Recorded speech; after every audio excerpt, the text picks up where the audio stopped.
Che bello rivedere Nadia Fanchini prima di una prova di Coppa del Mondo. Sono passati quasi 2 anni da quel St. Moritz, 31 gennaio 2010, una data che immagino Nadia vuoi dimenticare e ripartire da capo.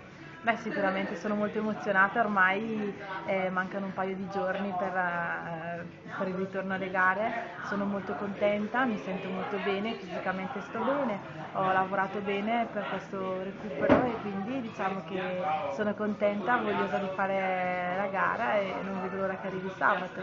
Bello rivivere, no? L'atmosfera dei giorni precedenti.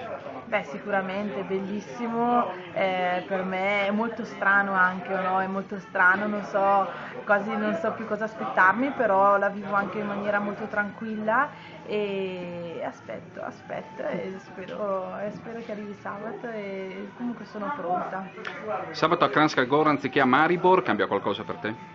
Ma insomma, non credo, cioè io credo che non mi faccio molti problemi, sicuramente Maribor era una pista molto facile, sai, magari per il rientro dici, beh, facile, magari un po' più impegnativa che Gora, però secondo me quando devi fare la gara è gara e quindi insomma queste cose non bisogna tanto pensarci, bisogna solo pensare a sciare forte e bene, anche se veramente sì, un po' le condizioni cambiano, ma non facciamo finta di no. Cioè, Saresti contenta alla fine della gara di sabato se?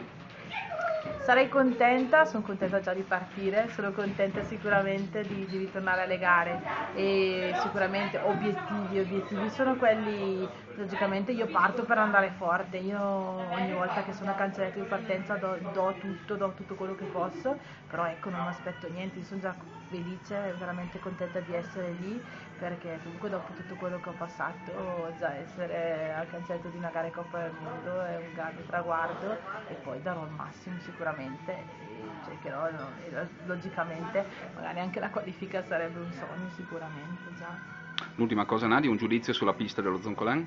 È molto bella, veramente, ci siamo allenate molto bene oggi, la pista è lunga, è tecnica, ma è bella, c'è un po' di tutto, un po' di ripido, un po' di cambio cioè nel senso un po' di facile, ma bellissimo, no? Anzi, veramente bello, un bel allenamento.